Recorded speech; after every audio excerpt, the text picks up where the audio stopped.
নমস্কার বন্ধুরা, শুভ সকাল। আমার সকল বন্ধুদের জানাই স্বাগত। আশা করি আপনারা সকলেই ভালো আছেন, সুস্থ আছেন। আমিও মোটামুটি ভালো আছি, আমার পরিবারের সকলেই ভালো আছে, সুস্থ আছে।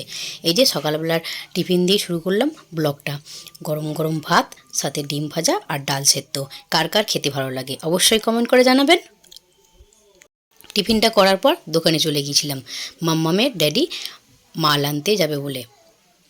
মাল নিয়ে আসার পর এই যে দোকান থেকে চলে এসেছি, এসেই ঝটপট করে রান্না বসিয়ে দিয়েছি। আর সয়াবিনটা দোকানে যাওয়ার সময় ভিজিয়ে দিয়ে গেছিলাম, তো সয়াবিনটা ভিজে যাওয়ার পর ভেজে রেখে দিয়েছি। আর এই দিকে এই যে চিংড়ি মাছের বড়া, কে কে ভালোবাসেন।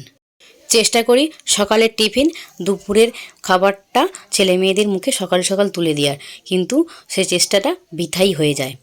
বৃথা হওয়ার কারণ হচ্ছে যে দোকানে যেয়ে বসতে হয়। দোকানে মাম্মামের ড্যাডি আর আমি দুজনে অল্টারনেট করে বসি।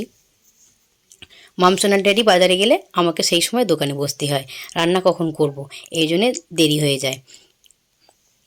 আর এদিকে এই যে কড়াতে তেল দিয়ে জিরে ফোড়ন, তেজপাতা আর শুকনো লঙ্কা ফোড়ন দিয়ে আলু তুলে দিলাম ভাজার জন্য। আমার পরিবারের চারজন সদস্যই সোয়াবিন খেতে খুবই ভালোবাসি, কিন্তু সোয়াবিনটা না আমার ভাতের সঙ্গে খেতে ভালো লাগে না।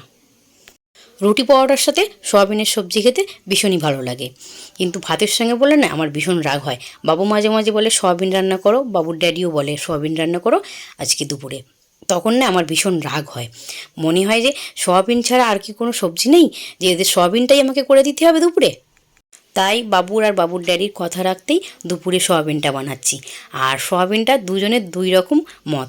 বাবু ছোট সোয়াবিনটা পছন্দ করে, আবার বাবুর ড্যাডি বড় সোয়াবিনটা পছন্দ করে। তাই জন্যে আজকে বাবুর পছন্দেই ছোট সোয়াবিনটা রান্না করছি। আর এই যে মশলাটা, আপনাদের সঙ্গে কথা বলতে বলতে মশলাটা আমার সব কষানো হয়ে গেছে। আর এদিকে ভেজে রাখা সোয়াবিনটাকেও তুলে দিয়েছি, দিয়ে ভালো করে মশলার সাথে কষিয়ে নেব। মশলার সাথে কষিয়ে নিয়ে সামান্য পরিমাণ জল দিয়ে আবারও একটু ভালো করে কষিয়ে নেব। কষানো প্রায় আমার হয়ে এসেছে, এবার এতে পরিমাণ মতো জল দিয়ে দেবো। জল দিয়ে ঢেকে এটা রান্না করে নেব।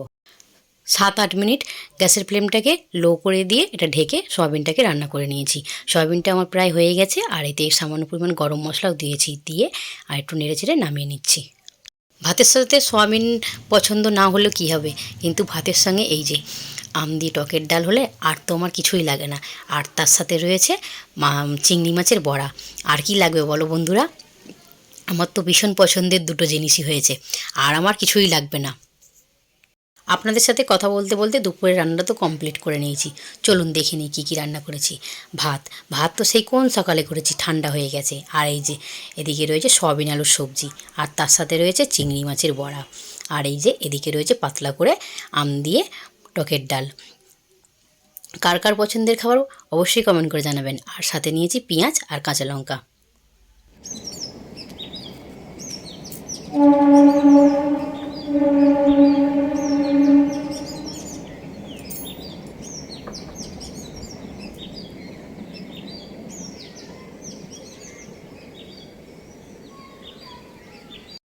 ভাত খেয়ে দিয়ে বাসন ধুয়ে ছাদে চলে এসেছি। 4:30 মতো আরে বাজে জামা কাপড় তুলতে। সূর্যি মামাও বাড়ি যাওয়ার জন্য প্রস্তুতি নিচ্ছে, আর পাখিগুলোও কী সুন্দর কিচিরমিচির করে ডাকছে। পাশে যেহেতু স্টেশন, ট্রেন যাচ্ছে, ট্রেনের আওয়াজ। ছাদে এসেছি, ছাদে এসে আপনাদের সঙ্গে গাছগুলো শেয়ার না করলে হয়। আর এই যে গাছগুলোতে কত ফুল ফুটেছে, আর এই যে টমেটো গাছে ফুল এসেছে, এখনও ফল ধরেনি। আর এই যে বেগুন গাছটাতে কতগুলো বেগুন হয়েছে, 6-7খানা বেগুন ধরেছে। সারা বছর গাছটা দিয়ে বেগুন হয়। আর এই যে গোলাপ গাছটা দুটো নিয়ে এসেছিলো, একটা বেঁচেছে। এখন সন্ধ্যা 7:30 মতো আরে বাজে। 7টার সময় মামার বাবুকে টিউশন দিয়ে এসেছি। দিয়ে এসে দোকানে এতটাই খদ্দেরের চাপ ছিল, দুজনে মিলে খদ্দের সামলাচ্ছিলাম। এখন একটু হালকা হতেই ভাবলাম আপনাদের সঙ্গে একটু শেয়ার করি। রোজ তো দোকানের গল্প করি, দোকানটা একটু শেয়ার করি। আর এই যে সকালবেলা কোন সকালে মাম্মামের ড্যাডি মাল নিয়ে এসছে, মালগুলোকে ওঠানোর সময় হয়ে ওঠেনি। তো এখন একটু খালি হয়েছে, মালগুলো একটু গুছিয়ে নিই, তারপরে যাব ভয়েস দিতে। ভিডিওগুলো এডিট করে নেওয়ার পর রাত্রিরের খাবারটাও বানিয়ে নিয়েছি, রুটি সবজি। আর এদিকে এই যে মামসোনা টিউশন থেকে চলে এসেছে, এসে একটু টিফিন করে নিয়ে একটু টিভি দেখে নিয়ে আর এখন এই যে টিউশন থেকে কাজ এসছে সেই কাজগুলো কমপ্লিট করছে, ওকে নিয়ে পড়তে বসিয়েছি। আর আজকের মতো ব্লগটা আমি এখানেই শেষ করছি। আমার ব্লগটা আপনাদের কোথাও কোনো অংশে ভালো লাগে থাকলে লাইক কমেন্ট শেয়ার করার জন্যে অনুরোধ রইল। আজকের মতো টাটা।